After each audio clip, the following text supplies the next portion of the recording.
ആരോഗ്യമന്ത്രി വീണ ജോർജിന് ഇതിലും വലിയ പ്രൊമോഷൻ ഇനി സ്വപ്നങ്ങളിൽ മാത്രം. ജസ്റ്റ് നമുക്കൊന്ന് കണ്ടു നോക്കാം. ആരോഗ്യമന്ത്രി വീണയ്ക്ക് കഴുത്തിലുണ്ടായ പരിക്കും ICU അഡ്മിഷനും ഒക്കെയാണ് ഇപ്പോൾ എല്ലാവരും ചർച്ച ചെയ്തുകൊണ്ടിരിക്കുന്നത്.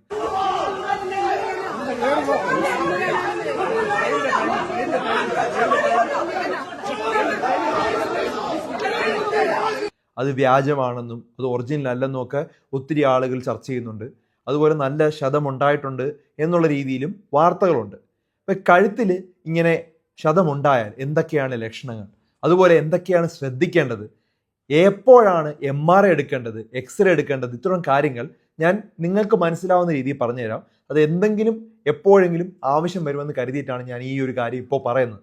കഴുത്തിലൊരു പരിക്കുണ്ടായാൽ അത് വളരെ ഡേഞ്ചറസ് ആവാൻ സാധ്യതയുണ്ട്. കാരണം കഴുത്തിൽ വലിയ മസിൽസ് ഒന്നുമില്ല പ്രൊട്ടക്റ്റ് ചെയ്യാനായിട്ട്.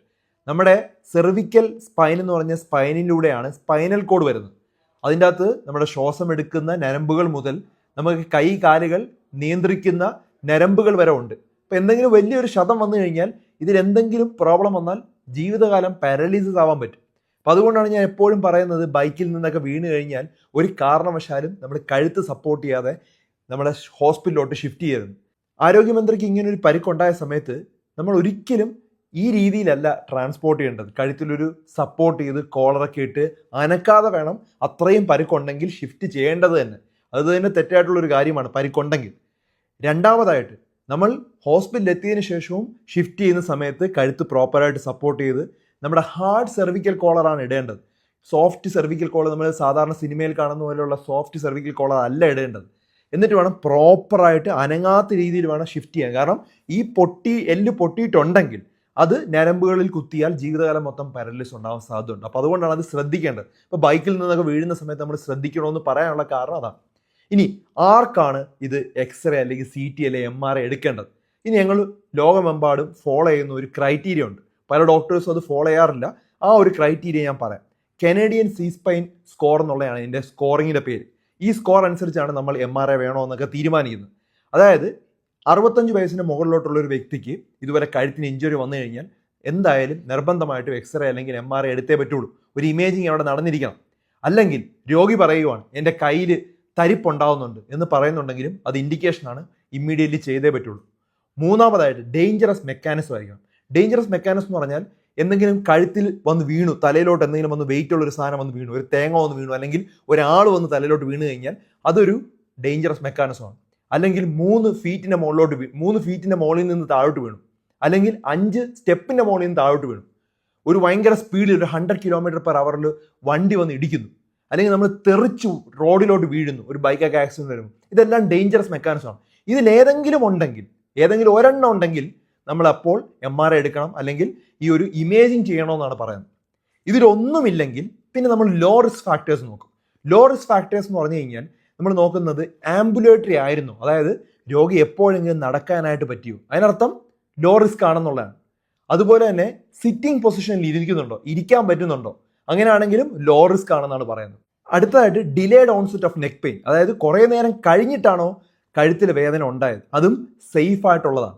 അടുത്തതായിട്ട് റിയർ എൻഡ് കൊളീഷൻ ആണോ, അത് ബാക്കിൽ നിന്നാണോ വണ്ടി ഇടിച്ചത്, അങ്ങനെയാണെങ്കിലും നമ്മൾ ലോ റിസ്ക് ആയിട്ടാണ് പറയുന്നത്, ഹൈ റിസ്ക് അല്ല. അടുത്തത് ഡോക്ടർ പരിശോധിച്ച് നോക്കും നട്ടലിൻ്റെ നടുക്ക് എന്തെങ്കിലും വേദന ഉണ്ടോ. ഒട്ടും വേദന ഇല്ല, ആബ്സെൻസ് ആണെങ്കിൽ അതും ലോ റിസ്ക് ആണ്. ഈ ലോ റിസ്ക് എന്ന് പറഞ്ഞ കുറേ പോയിന്റ്സിൽ ഏതെങ്കിലും ഒരെണ്ണം ഉണ്ടെങ്കിൽ ഡോക്ടർ ആദ്യം പറയേണ്ടത് രോഗിയോട് കഴുത്ത് ലെഫ്റ്റിലോട്ടും റൈറ്റിലോട്ടും തിരിക്കാനായിട്ട് പറയണം. അങ്ങനെ റൊട്ടേറ്റ് ചെയ്യാൻ പറ്റുന്നുണ്ടെങ്കിൽ ആ രോഗിക്ക് MRI ആവശ്യമില്ല, അതുപോലെ എക്സ്റേ ആവശ്യമില്ല, വീട്ടിലോട്ട് ഡിസ്ചാർജ് ചെയ്ത് വിടാം. ഓക്കെ, ഇതിലെന്തെങ്കിലും പ്രോബ്ലം ഉണ്ടെങ്കിലാണ് അപ്പോൾ നമ്മൾ MRIയും ബാക്കി കാര്യങ്ങൾ എടുക്കേണ്ടത്. അപ്പോൾ കഴുത്തിൽ എന്തെങ്കിലും ഒരു പരിക്കുണ്ടാവുന്ന സമയത്ത് വളരെ കെയർഫുള്ളായിട്ട് വേണം നമ്മളത് ഹാൻഡിൽ ചെയ്യാൻ. പ്രത്യേകിച്ചും ഒരു റോഡ് ട്രാഫിക് ആക്സിഡൻറ്റ് കഴിഞ്ഞതിന് ശേഷം ബൈക്കിൽ നിന്ന് വീഴുകയാണ്, അല്ലെങ്കിൽ പൊക്കത്തിൽ നിന്നൊക്കെ വീഴുകയാണെങ്കിൽ നമ്മൾ നെക്ക് എപ്പോഴും സപ്പോർട്ട് ചെയ്തുകൊണ്ട് മാത്രമേ ഹോസ്പിറ്റലിലോട്ട് ട്രാൻസ്ഫർ ചെയ്യാവൂ. കാരണം ആ പൊട്ടിയ എല്ല് ആ ഞരമ്പുകളിൽ കുത്തിയാൽ ജീവിതകാലം മൊത്തം പാരലൈസ് ഉണ്ടാവും. അപ്പോൾ നമ്മൾ എന്താണ് ചെയ്യേണ്ടത്? ഒരു വ്യക്തി കഴുത്ത് സപ്പോർട്ട് ചെയ്യുക, അടുത്ത വ്യക്തി ശരിക്കും ഒരു സെർവിക്കൽ കോളർ ഇടുകയോ അല്ലെങ്കിൽ കുറച്ച് ന്യൂസ് പേപ്പർ നീളത്തിൽ മടക്കിയെടുത്തതിന് ശേഷം കഴുത്തിലോട്ട് പിടിക്കുകയോ ചെയ്യുക. എന്നിട്ട് പതുക്കെ മറ്റൊരു വ്യക്തി ഒരു സ്പൈൻ ബോർഡോ പലകയോ അല്ലെങ്കിൽ ഒരു തുണിയിലോട്ടോ ചരിച്ച് കിടത്തണം. അതിനുവേണ്ടി 4 ആളുകൾ വേണം. വീഡിയോ കാണിച്ചിരിക്കുന്നത് പോലെ പ്രോപ്പറായിട്ട് ചരിച്ച് കിടത്തി അതുപോലെ തിരിച്ച് പഴയതുപോലെ ആക്കി എന്നിട്ട് ഒരുമിച്ച് 4 പേരോടെ പിടിച്ചു വേണം ഇത്തരത്തിലുള്ള രോഗികളെ ഹോസ്പിറ്റലിലോട്ട് കൊണ്ടുവരാൻ. അല്ലാത്ത പക്ഷം അത് സ്പൈനൽ കോഡ് ഇഞ്ചുറി ഉണ്ടാവും. പണ്ട് കോവളത്ത് ഇങ്ങനെ ഒരു ആക്സിഡന്റ് നടന്ന സമയത്ത് ഒരു വ്യക്തി ഇതുപോലെ റോഡിലോട്ട് തെറിച്ചു വീണു. അദ്ദേഹം കഴുത്തിന് ഇങ്ങനെ പിടിച്ച് വേദന എടുത്തിരിക്കുകയായിരുന്നു. കുറേ ആളുകൾ കൂടി. ആംബുലൻസ് വരുന്നവരെ ആരും ഒന്നും ചെയ്തില്ല. ആംബുലൻസ് വന്ന സമയത്ത് ഒരു 4 ആളുകൾ ഒറ്റയടിക്ക് പിടിച്ച് പൊക്കി കഴുത്തങ്ങനെ തൂങ്ങി കിടക്കുകയായിരുന്നു. അദ്ദേഹത്തിന് ഹോസ്പിറ്റലിലോട്ട് കൊണ്ടുപോയത്. ഒന്ന് ആലോചിച്ച് നോക്കിയാൽ ആ എല്ല് പൊട്ടിയിട്ടുണ്ടെങ്കിൽ ജീവിതകാലം മൊത്തം അദ്ദേഹം പാരലിസ് ആവും. ഇങ്ങനെ പലയിടത്ത് സംഭവിച്ചിട്ടുണ്ട്. ഈ ആക്സിഡൻറ്റ് നടക്കുന്ന സമയത്ത് പ്രോപ്പറായിട്ട് നെക്ക് സപ്പോർട്ട് ചെയ്യാതെ ട്രാൻസ്ഫർ ചെയ്ത് കഴിഞ്ഞാൽ പാരാലിസിസ് ഉണ്ടാവും. ഇത് വ്യക്തമായിട്ട് മനസ്സിലാക്കുക. സെർവിക്കൽ സ്പൈൻ ഇഞ്ചുറി സസ്പെക്ട് ചെയ്യുന്നുണ്ട്, അല്ലെങ്കിൽ കഴുത്തിൽ ഇഞ്ചുറി സസ്പെക്ട് ചെയ്യുന്നുണ്ടെങ്കിൽ ഉറപ്പായിട്ടും നെക്ക് സപ്പോർട്ട് ചെയ്തുകൊണ്ട് മാത്രമേ ഒരു വ്യക്തിയെ ഹോസ്പിറ്റലിലോട്ട് ട്രാൻസ്ഫർ ചെയ്യാവൂ. എന്നിട്ട് ഡോക്ടർ ചെക്ക് ചെയ്ത് നോക്കിയിട്ട് കുഴപ്പമില്ല എന്ന് ഉറപ്പുണ്ടെങ്കിൽ മാത്രമേ നമുക്ക് ആ കൈ എടുക്കാൻ പറ്റുള്ളൂ, അല്ലെങ്കിൽ കോളർ എടുത്ത് മാറ്റാൻ പാടുള്ളൂ.